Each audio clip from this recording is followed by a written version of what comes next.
সারাক্ষণ শুধু মোবাইল আর মোবাইল। চ আমার সাথে কাজ করতে যাবি বন্ধ কর। ঠিক আছে, দেখ তোর দাদুর ঘরটা দেখ। তোর দাদু চলে যাওয়ার পর না তো নোংরা হয়ে গেছে না, এই ঘরটা নোংরা হয়ে গেছে পুরো। অঙ্কিতা বন্ধ করো। স্টার্ট করছিস? পুতনা, পুতনা, ও তোমরা এখানে?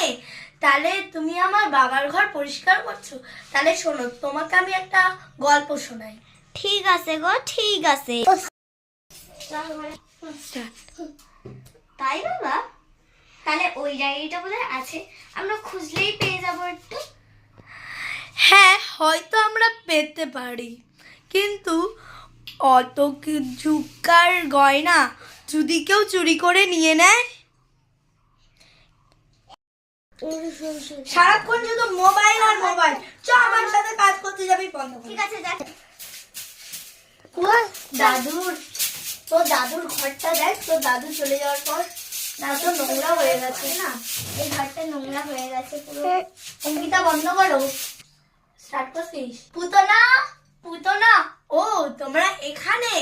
তাহলে তুমি আমার বাবার ঘর পরিষ্কার করছো? তাহলে শোনো, তোমাকে আমি একটা গল্প শোনাই। ঠিক আছে গো, ঠিক আছে। নে। আমি খুঁজি, ঠিক আছে? ঠিক আছে, খোঁজ দেখি পাস কিনা। স্টার্ট। বাবা, এই দেখো, আমি সেই ডায়েরিটা পেয়ে গেছি। সত্যি? দেখি তো ডায়েরিটা। হ্যাঁ, এটাই তো কনক, আমার ঠাকুমার বই। হাতটা দিচ্ছে ছোটো। এই দাও তো দেখি। আরে এটা কি করলি? আরে মা নিবে না, এই দাও তো দেখি। তুমি লাফায় গেলে কেন? মোবাইলে দেখা যায় না? দে তো আমাকে একটু, আমি পড়ি। হ্যাঁ, এটা তো সেই ঠাকুমার লাস্ট কবিতা। দে তো বোন একটু দেখি। স্টার্ট। ঠাকুমার এটা লাস্ট কবিতা।